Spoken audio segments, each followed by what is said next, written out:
How to view satellite on Google Maps. Hi everyone, this is Kate here and welcome back to the channel. And in today's video we will learn how we can view satellite on Google Maps. So without further delay, let's get started. For that you have to open up Google Maps in your device. After you open it up, here you could search for a specific region.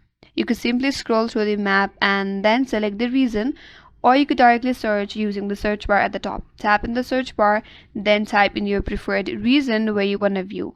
Or if you want to directly view the satellite from this map without having to search for any specific location, all you have to do is navigate to top right.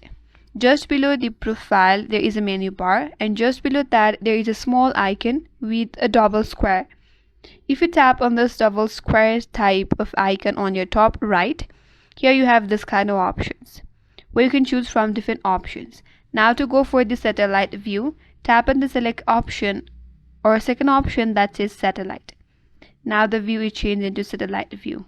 Now again you could scroll to the map and then you can zoom in the region where you want a view. So that's it. That's how you can view satellite on Google Maps, and that's all for today's video. Hope this video was helpful, and if you're new to our channel, consider subscribing. Thanks for watching and stay tuned for more videos.